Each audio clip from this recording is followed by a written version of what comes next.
Құрметті Фейсбуктағы менің үлкендікшілі достарым. Өткен аптада суық тиіп, грипп болып, тұмау тиіп, қатты ауырдым. Мұрнымнан су ақты, көзімнен жас ақты, жөтел пайда болды, басым ауырды, температура көтерілді. Сөйтіп төсек тартып жатып қалдым. Ішпеген дәрім жоқ. Мінекей терефлю, мынандай, содан кейін мінекей мына гормгексин деген бар, сонсын мукалтин деген бар, мұның мұрынға тамызатыны бар. Тағы да сол сияқты мінекей бір уыс қанша мінекей дәрілер, осының бәрін алып іштім, бірақ маған көмегі тимеді. Қатты ауырдым. Содан 4 күні түнде мазам қашқаннан кейін барып сағат 12-нің кезінде, түнгі 12-нің кезінде өзімнің жұмыс кабинетіме үйдегі барып компьютер арқылы интернетке кіріп, қандай препарат бар екен тағы да мына тұмауға қарсы деп іздейін деп барсам, менің жұмыс столым үстінде мына Новосибирск медицина академиясының апитерапевті Тамара Васильевна Рузанкинаның «Пчелиная школа здоровья» деген кітап жатыр екен. Сол қолыма алдында соны ақтарып қарасам, жаңағы 104-ші бетінде «Как уберечь себя и своих близких от гриппа» деп жазылған екен.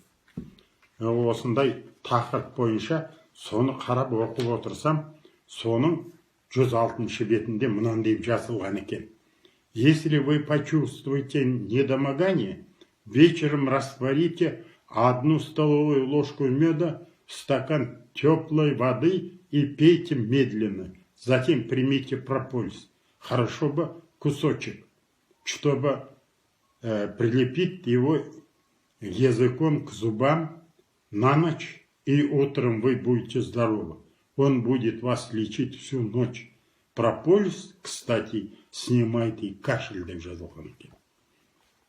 Содан келдім де, жаңағы мынандай бір ыдысты алып келдім.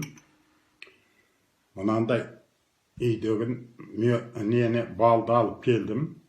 Сөйттінде балдан мына бір ас қасық балды бұлай алдым да, мынаған салып, жаңағы қайнаған, бірақ ыстық емес, жылылау, адамның денесіндегідей температура жылы суға мынаны езіп, содан кейін бұны ішкенде де жай ішу керек, оны сразу жұтып қоймай. Соның артынан үйімде менің бір прополис жатыр еді, мінекей. Мынау менде өзі прополис сосын сақтап жүрем. Бұл прополис нативный деп аталады. Нативный деген сөз, настоящий деген сөз. Қазақша айтқанда таза омартаның басынан алынған прополис мінекей. Осындай. Осыдан мен жаңағы мына пышақпен алдындағы осыдан кусочек жаңағы бір кішкентайын кесіп алдым, бидайдың үлкендігінде ғана. Сөйтіп ғана алып, мына езіп қойған жаңағы балды жайлап отырып ішіп, артынан прополисті аузыма салып, алдыңғы тістерімменен шайнап, сөйтіп сілекейді жұтып отырып, содан ана тіске жабысып қалған прополисті сол күйі тазаламай қалдырып, ұйықтап кетіппін. Сол ұйықтағанымнан таңертең бір-ақ тұрдым, таңертең қарасам, грипптің қайда кеткенін білмеймін, тұмаудың қайда кеткенін білмеймін. Мұрнымнан да су ақпайды, көзімнен де жас ақпайды, басым да ауырмайды, жөтел де жоқ, температурам орнында. Мінекей мен сіздерге мынау прополистің күштілігі мінеки барлық жоқтысы прополистің мынадай ғана міне бидайдың үлкендігіндей ғана.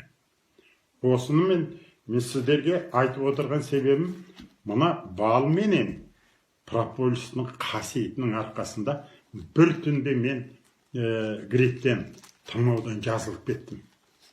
Енді осыны мен де осы достарымның назарына ұсынып отырғаным, егер осындай гриппен ауырып қалған жағдайда прополиспенен балды пайдалансаңыздар, грипптен тез жазылып кетесіздер ме деген ойыммен сіздердің назарларыңызға ұсынып отырмын.